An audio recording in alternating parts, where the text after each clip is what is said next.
Welcome to Playing Above the Line, where we interview entrepreneurs, business owners, and community activists to get their thoughts and perspectives on leadership. Playing Above the Line is sponsored by Aviso Group, a business consulting and accounting firm focused on preparing clients for the future through innovation and positive growth. Welcome to Playing Above the Line. I'm Alan, your host, and guys, I can tell you that we're going to have a wine podcast today, and a leadership talk may break out at some point. But I'm very excited, and Carrie is over here laughing because she knows that how pumped I am about this episode. But our guest today is Christina Quick, and she is the wine director at Provision Fairhope. And you guys have heard on another episode, probably 3, 4, 5, 6 weeks ago, William Haynes, who was the owner of Provision, and we had a great visit with him. And he said, you know what, you need to have Christina on. And so I was like, well, if she wants to come talk about wine and bring a bottle or two, which she has done, I'm all for that. So Christina, welcome. Thank you so much. And cheers. Cheers. We're enjoying some wine together. Cheers. Well, Thank you for having me. Yeah, well, right now we're drinking one of Carrie's favorites, and that's a Pinot Noir from a producer in California. And off mic, we have been kind of getting a little lesson on all things Pinot Noir and kind of how to taste and smell and all the things that go into enjoying wine. And so we'll probably get into some of that as well. But, Christina, I am curious because I know that you and I have talked and along with Carrie several times at Provision. And you mentioned one time that you're not, I guess, formally trained maybe in wine. And so your background is not necessarily in wine, but now you're the wine director at Provision. So just talk to us a little bit about how that happened, what your background is, and then how you ended up doing what you're doing today, if you don't mind. Well, I thankfully grew up in a home where wine was present. And so I had the opportunity to drink some great wines. And honestly, my parents started at the bottom first. What used to be my favorite wine when I was 21, 22 was Santa Margherita Pinot Grigio, which now I probably would not drink. Just because my palate, as you learn, you realize what certain things should taste like. Not that that's a bad wine, but it's just not something I'm interested in drinking anymore. But what is really exciting is that we had some very close family friends that we've just gotten so close to. They're actually winemakers in Calistoga. Okay. And they have been able to teach us a lot. My husband and I had the opportunity to actually live with them in California, and we would help them bottle. We'd help them do all sorts of things with their personal collection of wines. Now he makes wine in Calistoga for Pfeiffer Pavitt Winery.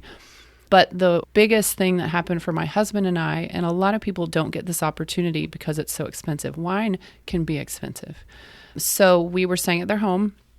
They went on a month-long trip, and they took us down to their wine cellar and essentially said, drink whatever you want. And wow. My husband and I looked at each other, and we're like, done. So while they were gone for that month and a half, we were able to have an education that so many people cannot have. We were able to drink these beautiful, well-crafted wines that tasted the way they're supposed to taste. They had the aromas they were supposed to have typically. And that is an education that you can't buy. It's just unbelievable. And so that started, I worked at a organization in Chicago when I lived there. I was able to bring in their really higher level wines to the festival. It was an outdoor music festival. And that was really fun for me to be able to do. So I've always been interested in wine.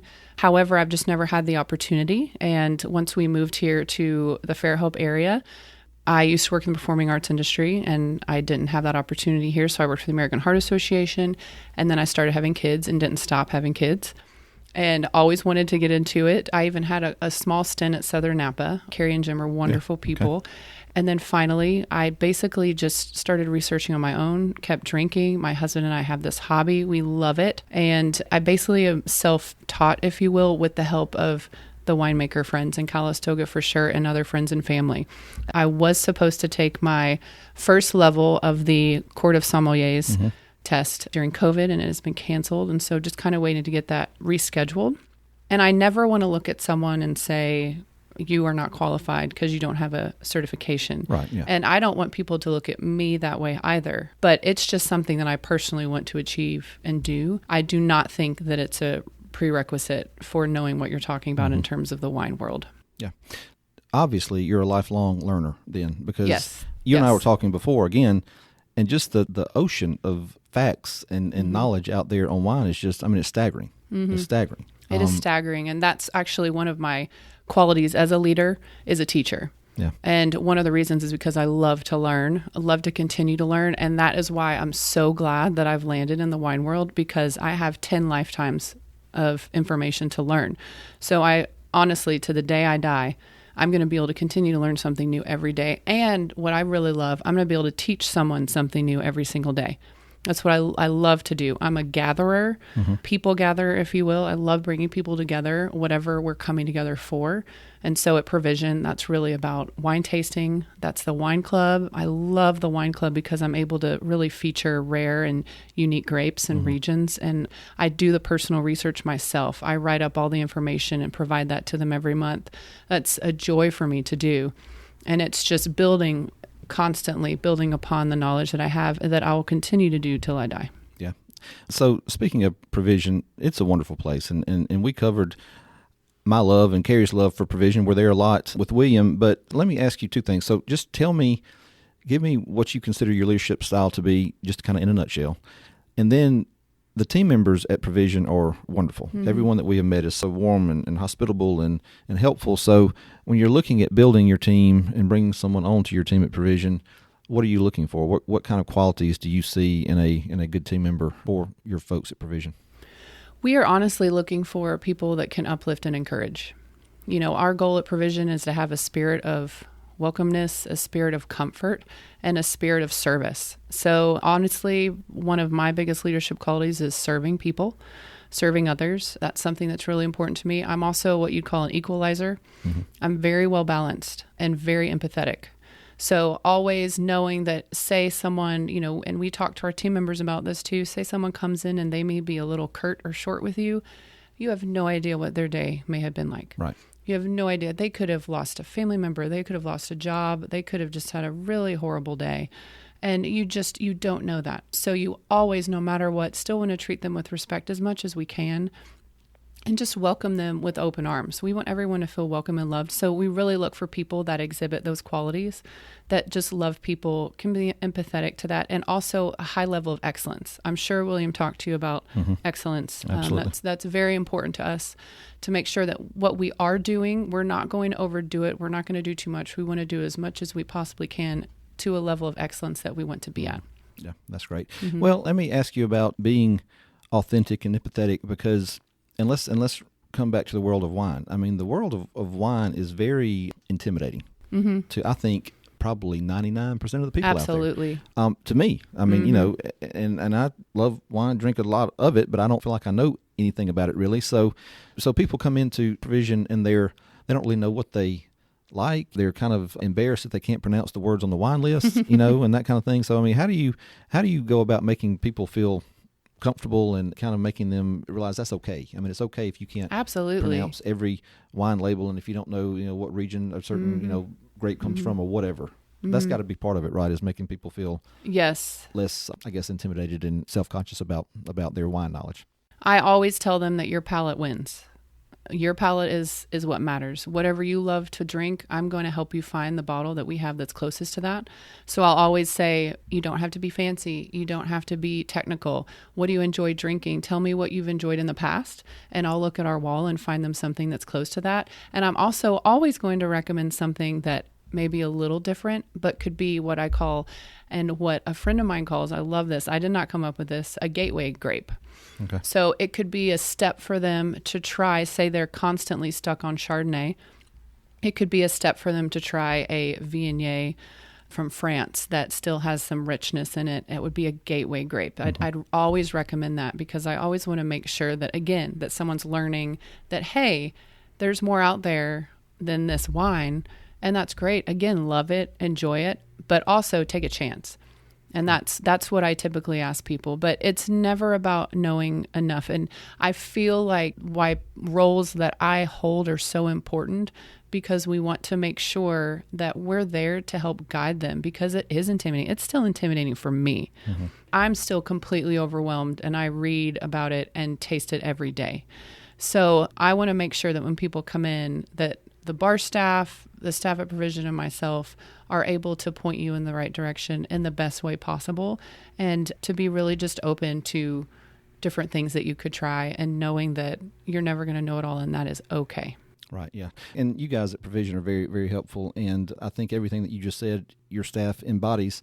So just a little practical advice here. You go into a restaurant, a nice restaurant, the sommelier comes and hands you a wine list. Where do you start? Mm-hmm. I mean, I've seen wine lists in some of the nicer restaurants, and they could be 50 or 60 pages long. Mm-hmm. At that point, do you just really need to rely on your som to be able to steer you in the right direction, or do you just open up a page and point? I mean, what does that look like when you're You can do either of those. That sounds like fun. Open a page and point.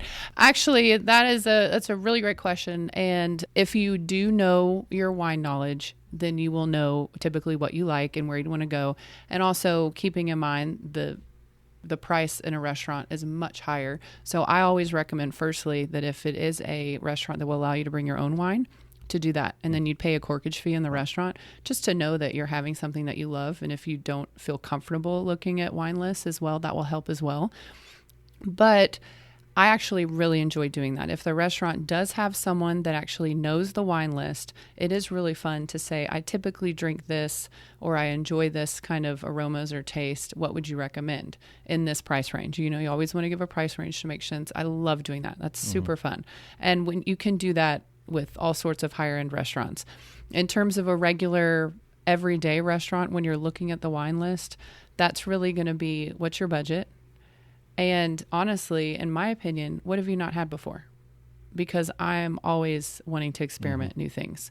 Obviously, keeping in mind what you are eating, which is a whole other conversation. Yeah. However, I am of the camp that some days I want to pair my wine with my food, and some days I just want to drink what I want to drink, and I don't care.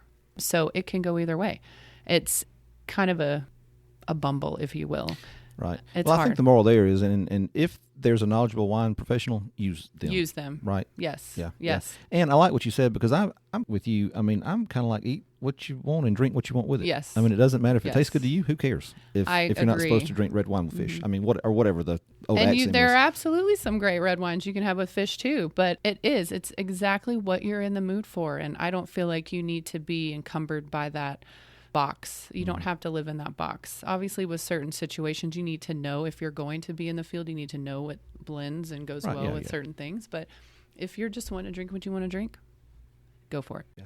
Let's talk about who influenced you on your path to where you are now. I mean, you listed a couple of 2 or 3 folks on the show primer, so just expand on that. I know that your friends in California, I think at the winery would be one, but mentors, and even if they're not mentors, but just people that have had an impact on your life, both professionally and personally. You want to talk about that for a little bit?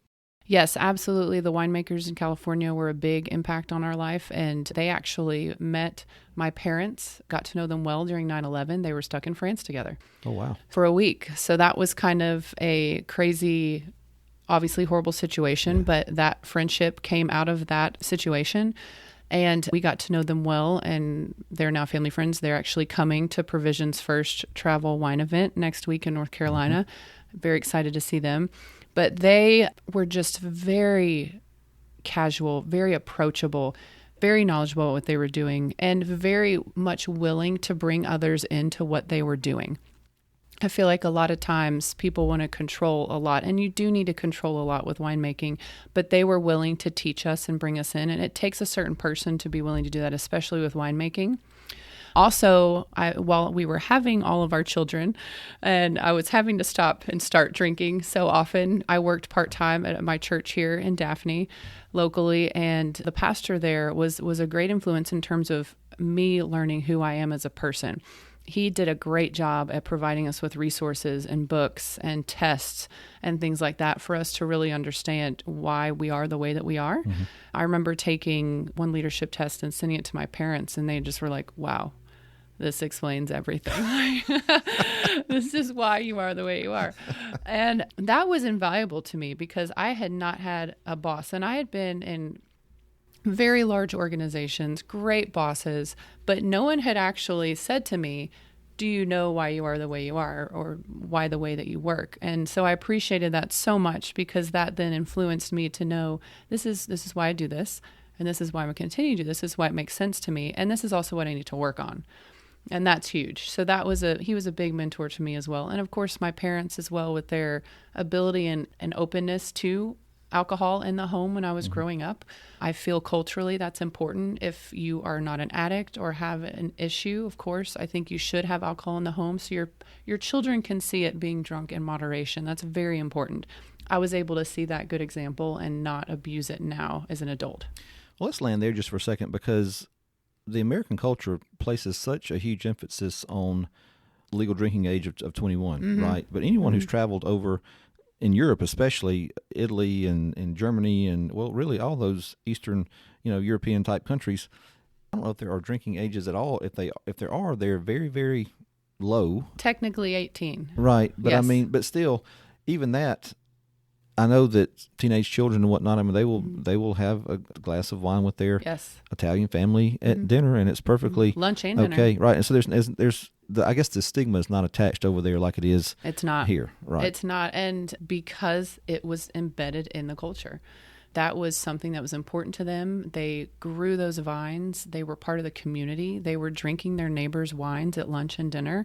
And the thing about the European cultures, especially, they always drink wine with food. That's how we differ in America. We actually will drink alcohol without food. In France, the only time that you drink alcohol without food is if you're celebrating with champagne. Okay. So that's something that's also very important, because you know that you're drinking, but you're also putting all that food in your stomach, and it's not going to overwhelm you, if you're on an empty stomach, something like that. A big issue in America obviously was prohibition. That completely wrecked our generational opportunity to show moderation in the home. And that was mainly because of the cheap spirit that were available in the country. It was not because of wine. It was not really because of beer. It was the liquor. It was becoming an issue in some areas, but they completely cut that opportunity off for 30 years for almost an entire generation of child rearing to see the opportunity of moderation in the home. We're seeing its repercussions still now, and people not knowing how to not abuse alcohol. Right. And now even religions, Protestant, Mormons, things like that. I don't know if you know this, but Utah was the deciding vote to end prohibition. Every single leader of the Mormon faith in Utah had their own distilleries. Okay.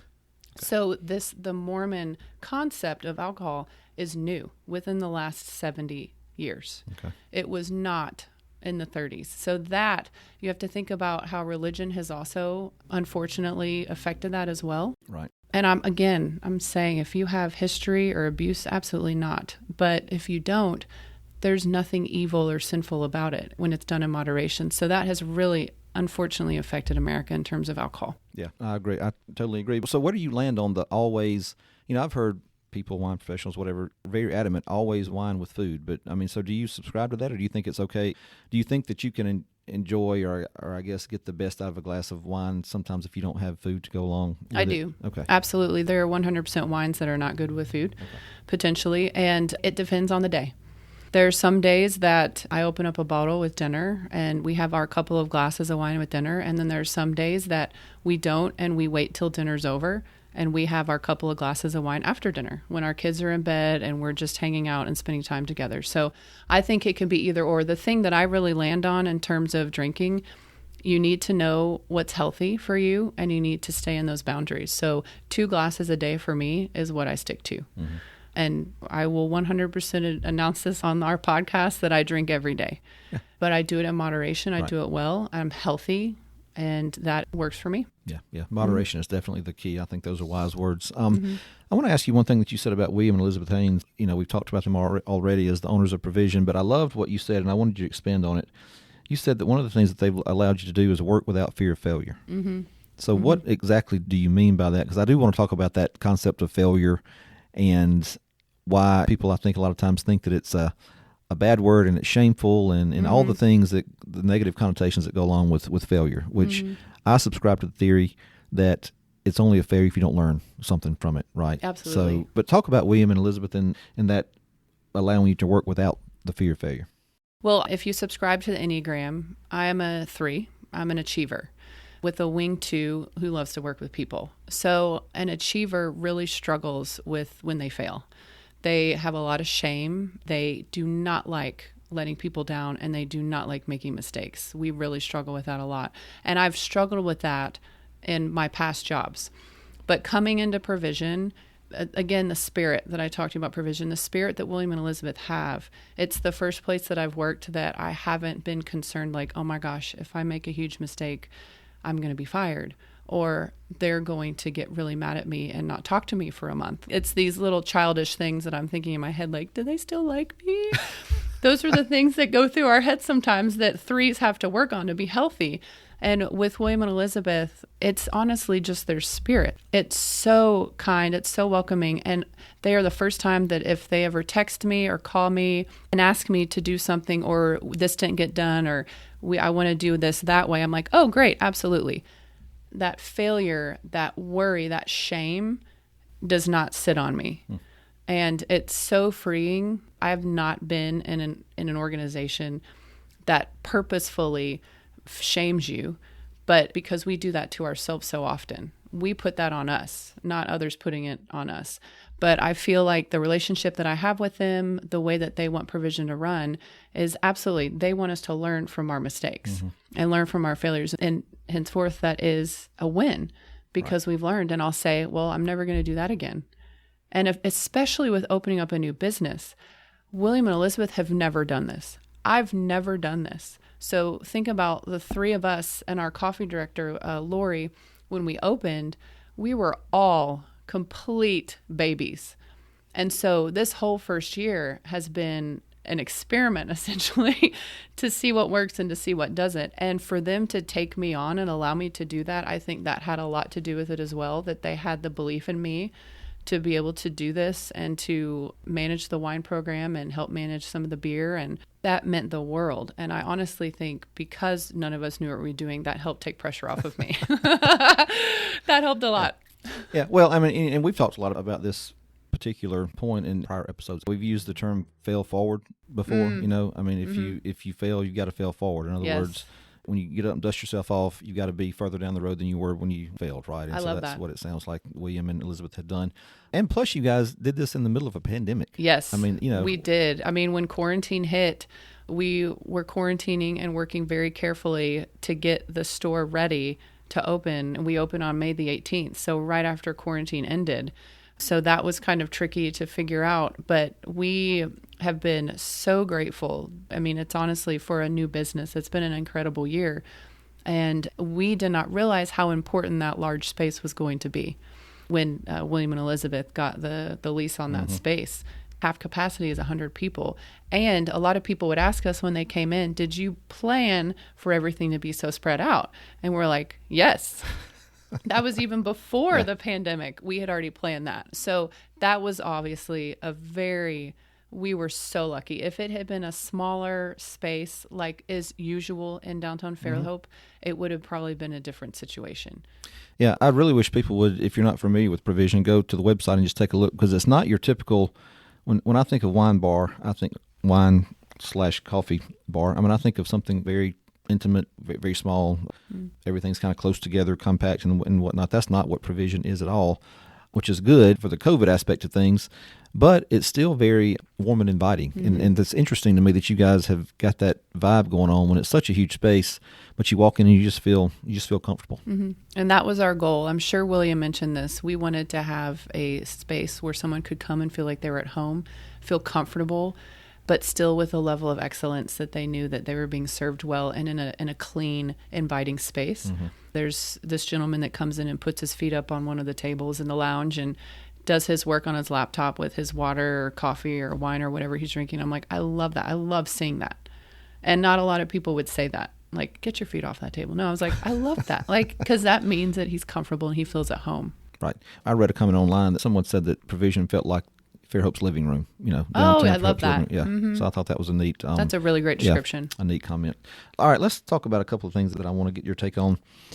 What is it, do you think, about wine or a good meal or even a cup of coffee that just makes people want to sit down and share and talk and visit? I mean, before we started recording, we came in, we had a couple of bottles of wine, we each brought one, and we just started visiting. There's something about sitting down with a glass of wine that makes people connect more on a different level. I mean, why do you think that is? I mean, number one, do you agree? Absolutely. And then number two, do you have any idea about what that might be? It's the alcohol. And I'm 100% stupid question honest now. about that. And this is obviously could be a topic of discussion from many angles. But honestly, I view wine as a gift from God. He could have just given us water and bread, but he gave us wine and olive oil as well. So we have these beautiful vineyards that were taken care of by these amazing monks for hundreds of years. And they saw duty in that because God actually gave us the vineyards to make wine. So I see that as a joy. And we also have to have responsibility in that gift that we've been given. Mm-hmm. But honestly, it's sitting down, it's letting your guard down. The alcohol, say you have one glass, you're starting to let your guard down. You're starting to take those walls down. You're starting to be open. Say you're on glass 2. That's really when, as Gisela Kreglinger says, the author of Spirituality of Wine, who is coming to Provision next month, and one of my favorite authors, she'll say that's when the conviviality begins and you're able to actually connect on deeper levels. And she speaks a lot to the movie The Babette's Feast. It's on Apple TV, and it's basically about this group of people who have just gotten so set in their ways and so curmudgeon. And Babette basically creates this beautiful meal for them for a certain reason and includes wine with every part of the meal. And they start to let down their guard. And they even go into this meal saying they're not going to enjoy it because it's that spirit of poverty. I'm not going to enjoy this because I'm not supposed to be drinking it or partaking in it. They start enjoying it, and they start letting their guards down. They start forgiving each other. They start having that laughter that they used to have that was gone before. And what Gisela has termed a great term, it's called holy tipsiness, is essentially what she calls it. You never want to get to the point where you lose your faculties or it becomes something that you don't do all the time. But there are those situations that alcohol can do amazing wonders for conversations and also for relationships as well. That's How'd that go? Good. I mean, I'm just sitting here thinking, that was not what I was expecting. But the more you were talking, I mean, I can't disagree. And of course, the aspect of community in itself. We have so many wonderful people that come to Provision and they sit around a table with their coffee. In that aspect, it's the atmosphere, it's the spirit of the place, it's coming together with people that you enjoy being with. That also is a huge part of it as well. You can still absolutely have strong community when you're not drinking alcohol. Oh, yeah. But alcohol does definitely help. Yeah, it doesn't hurt for sure. All right, so let's take that one step forward. And again, we were talking before we started recording. I'm a big believer in the fact that the experience can absolutely, what's the word I'm looking for? Enhance. Either the dinner that you're having or the wine that you're drinking or maybe both. I've had the experience before where my wife and I have been on an anniversary trip or something. We've had a great wine. I happen to remember what it is. I see it in the store. I buy it. And it just doesn't taste quite the same as I remember from the trip. But it's because of the experience, right? It's because of what we were doing when we were having that glass or eating that meal. So absolutely. So the experience is a huge part of it. It's a huge part of it. It's like I just said, the atmosphere, the climate that you're walking into, the trip, the special thing you're celebrating. And especially when you're in California or Europe and you're looking at these gorgeous vineyards and you're sitting atop of one of the hills and looking down and drinking this wine, how can you not enjoy it? Yeah. My husband and I, we lived in California. We'd go to Temecula, which is a small kind of unknown wine area in Southern California. And they are making wines there. They are not near the quality, for the most part, of Napa and Sonoma and Willamette. Mm-hmm. But when you're there, you just love it. It's a gorgeous area. You're still looking at the vineyards and you're still drinking this wine. And you're like, I am so happy to be here right now because I'm experiencing this opportunity with you. And it usually does come across with who you're with and what you're doing and what you're celebrating. Right. It could be someone sitting out on the bluff. Mm-hmm. They bought a random bottle of wine and decided to ask the woman they love to marry them. And that bottle is always going to be important to them. Actually, my husband and I still have the first bottle of wine we ever drank together in our kitchen. Yeah. Yes. And it was a Vidal Blanc from New Hampshire. And I'll tell you what, New England has some great wines. Okay, I will New Hampshire, doesn't kind of jump out as a big wine producing region. It doesn't, but there's so many well-crafted wines in New England as well, just FYI. They have memories. When all of our children are born in our family, my dad, the grandfather, will get a little bit of sparkling wine or champagne on his finger and give it to the baby. So that's a big deal from us. All of our kids happen to get Schramsberg sparkling wine when they were all born. So I have all the bottles and the corks. And now Schramsberg is just a beloved winery for us as a family. Love them. They're very important to the White House as well, and the presidents. They use them at all their official state dinners. So it's just situations like that. It's all situational, and it's all emotional. And wine can absolutely be emotional. Human connection. I mean, that's something that we all crave. And we talk a lot about relationships on this podcast because I'm a firm believer, again, that if you get the relationship part right, then the leadership part, the team part, not that it comes without its work and challenges, but I think it's easier. I mean, if you get the relationship part right, all those other things, you have a much better chance of getting those right as well. So. And one really cool thing about the senses, about our smell and our taste, and even our eyes when we're looking at a label, when we have a wine that's similar to something that we've had a wonderful experience of, our mind is just fantastic and will trigger that memory, and we'll be able to experience that memory over again. Its sensory capabilities in our body are just fascinating. Yeah. I hate to turn the conversation to something that's maybe not quite as romantic and feel good, but let's talk a minute about grocery store wine, because I told you that I live in Bruton, and so Bruton's a very small town. We have a Walmart, we have a couple of grocery stores, but there's no wine shops at all. And, of course, the state stores, the ABC stores in Alabama, I don't know that they even carry wine, and if they do, it's the spirits. It's nothing that you would want to really drink. So, so with that being said, are there redeeming qualities and redeeming labels and producers in the big box stores that everyone has access to that you can maybe point to or give us a little hope that even though we may not be living in a city that has a Provision or a Southern Napa or whatever, that we may still be able to at least get decent wine? Well, there's one redeeming quality. So when I talk about wine, I talk about mass-produced wine, and I talk about well-crafted wine. So the mass-produced wines are going to be those Barefoot, the Yellowtails, the large wineries that every time you buy that Chardonnay from Kendall Jackson, it is going to taste the exact same way. Okay. No matter the vintage, no matter the atmosphere. And one of the largest conferences in the United States is actually for winemakers. They come and they buy powders and commercial yeasts to put into the wine to make it taste the exact same every year. So a lot of the times when you're tasting one of those mass-produced wines, you're actually getting a lot more than just the grapes. You're also getting Mega Purple is the most popular powder that they buy at the conferences that will give the wine a nice purple color because people look at the color of wine they've noticed during marketing. And it also gives it a richness and a texture that a lot of people like as well. That's the most popular powder that they sell. And then also commercial yeast. So you can put a yeast into a wine as it's fermenting to give it a specific taste. Also, you can buy oak chips because some wineries won't want to spend enough money on fermenting the wines in oak barrels. They'll just put oak chips into the wine as it's fermenting in a tank of some kind. So that is what we're looking at with mass-produced wines in America. It's a little sad, but however, the one redeeming quality is that, and this may not make you happy, Alan, but it gets people to wine. If we didn't have that opportunity for someone to go into a grocery store, and I love Marlboro Sauv Blancs. I really do. Some days I'm in the mood for that strong grapefruit taste. I'll go into the grocery store and get a Nobilo. I know that it's going to taste the exact same that it tasted last time I had it. And that brings me comfort because I'm in the mood for that and I want that.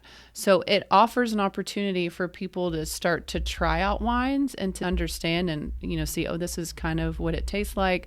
That is an entry gate for people to be able to come to places like Provision and Southern Napa and Red or White and find those wines that are still a great value, but are actually well-crafted. And what I mean in saying well-crafted is that they are low intervention. The wines that we have at Provision, 99% of them, low intervention, no commercial yeast. It's all indigenous yeast, which means it's already on the grape. Mm-hmm. They're not adding anything. They're trying to make it as natural as possible. They're trying to show the grape and the region that it's made from and what it's actually supposed to taste like. Mm-hmm. Most of the mass-produced wines, that's actually not true of what it's supposed to taste like from that region. But again, there's a market for that. There's a reason for that, and it brings people into wine. And I've seen already people walk in and say, I love X, Y, and Z wine, and I know that they're grocery store wines. And I'm like, awesome. let me show you some wines that are similar to that I can introduce you to.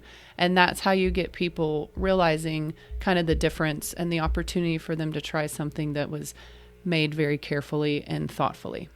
Right. So you know what you're going to get, right, with those big box wines, consistency. And let's face it, I mean, for some of the country, whatever, especially rural areas, that's really their only access to it. So that's how they're going to be introduced to the world of wine. And then hopefully they'll be able to branch out and when they're traveling, pick up like we do. I mean, when I come to Baldwin County, when we travel, I always go to a wine shop or to some, stores that I know have nicer selections and more variety, and we'll pick up some different bottles, which is what you hope people do. Absolutely. Yeah. You just need to know where to go and where to find something that would still be the same price as something, or even cheaper than something you get in the grocery store. That would be higher quality. Yeah, got it. All right, I want to ask you one more thing that you put on your show primer, and then we'll start. We need to wrap up, even though I could talk to you for another probably a couple hours. Thought was very interesting. You said that you're in the people development business and everything that you do. So when it comes down to it, I mean, it sounds like it's important for you that people learn something, both about, in this case, wine, and maybe even about themselves. Why do you have that philosophy? Why is that important? One of the things that my pastor at the church told me that really struck me was that I'm a gatherer. And I loved that. And I was like, yes, I'm a gatherer of people. I love bringing people together and to be able to offer an opportunity for them to feel excited about something. And so anything that I've done, I was in the nonprofit industry for 10 years. At the church that I worked at, I was in charge of the small groups and calling the new people that would come to the church and welcoming them and asking how we could help them. And now at Provision, in terms of people development, really the wine tastings that we have every month. We typically have 1 or 2 wine tastings. And that is where I'm able to really help with reps and other winemakers that are traveling to bring people together and teach them about wine, teach them something new. And also, I cannot tell you how many people have come and sat next to each other at our wine tastings over the last year and are now close friends. Oh, wow. It's also bringing people, they come because they love wine. And so when you have that common interest, you're automatically going to have something to talk about and automatically have something to connect on. And lots of people have come to Provision looking for friends and for connections. I want to develop in people a sense of belonging as well as a sense of knowledge. Yeah. And you can do both with wine, especially with our wine club. With our wine club, we have some special events with them specifically that we bring them together and do some private, fun how-to wine tastings with me, some little parties with them as well. And that's really important for me. We want to bring value to what we're doing, and bringing value means to, like you love so much, bringing people into relationship with others. And while you're at it, we're going to teach you about some awesome wines that we have that you can purchase. Yeah, awesome. I love that. It's great stuff. All right, a couple of fun questions just for me because I'm curious, and we'll let you go because I know you've got stuff that you need to do. So you go to your local karaoke bar on a Friday night. Give me your karaoke song that you're singing by yourself, and give me your duet that you're singing. My song that I'm singing by myself, and I'm actually a performance major in college. I was a book performance major. See, this is a puffball right here for you. And I don't know if I can answer the duet one, but the single one is going to be "Did I Shave My Legs for This" by Deanna Carter. I loved it. It literally sums me up as a person. Okay. I hate shaving my legs.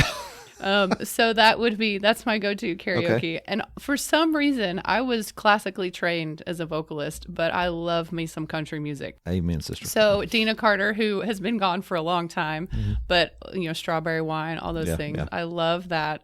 The duet, oh my gosh, it would probably have to be a Broadway song. Okay. There's some great songs from Aida. I also was in musical theater. I went to musical theater, big high school. Okay. So was really involved in that. So it'd have to be something Broadway related. Okay. I like that. I like that. I was stuck on Delta Dawn and Islands in the Stream. So. Delta Dawn. Exactly. I love it. So since you brought up the musical theater aspect of things, what's the best musical you've ever seen? Into the Woods by Stephen Sondheim. Really? It's the best. The psychology behind it. Yeah. And granted, the whole first half is about these fairy tales. Cinderella, Little Red Riding Hood, Baker and his wife, and how they get their wish. They get what they want. The Baker and his wife have a baby. Little Red Riding Hood gets to her grandmother and saves her from the wolf. Cinderella marries her prince. The second half is where the you-know-what hits the fan, because you actually got your wish that you wanted, and now look and see, is your life going to be better? Yeah. So it's an incredible, music-wise, Sondheim is my favorite musical theater writer. And also he does his own lyrics as well. He actually wrote the lyrics for West Side Story.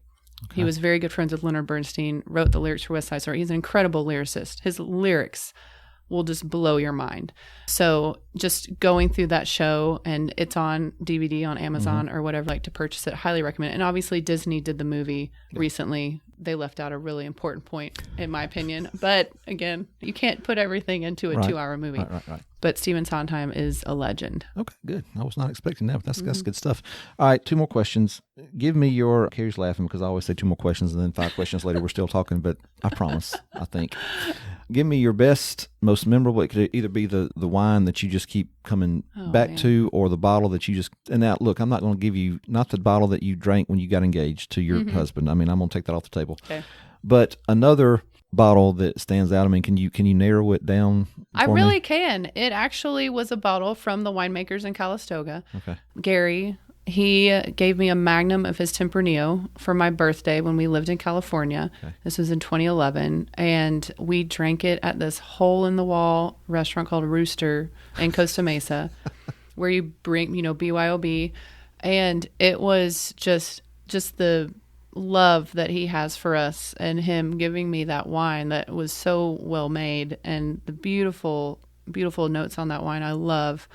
The best dining experience that I will never forget was in Champagne at a place called The Park, where essentially we sat there for 3 hours. And in France, like I said, they will only bring you more wine when food comes out.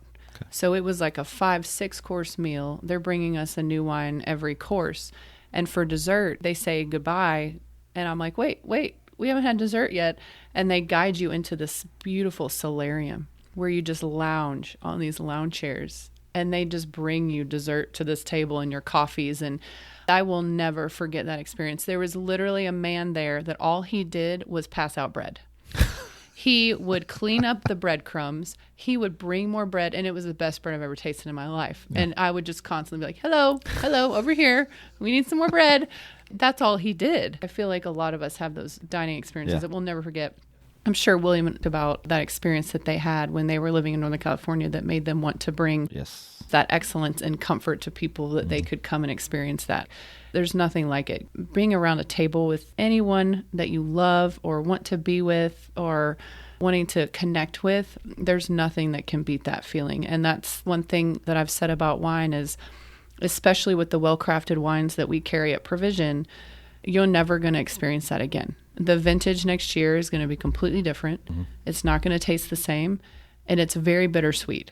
So like us, the 3 of us opening up these 3 bottles right now, this is never going to happen again. We're never going to experience these 3 same flavors together, these 3 same vintage wines, because even if we open up the same bottle, even in an hour, it's going to taste different. That is why wine is so fascinating to me, and also very bittersweet when you actually buy vintage wine that is actually showing the vintage.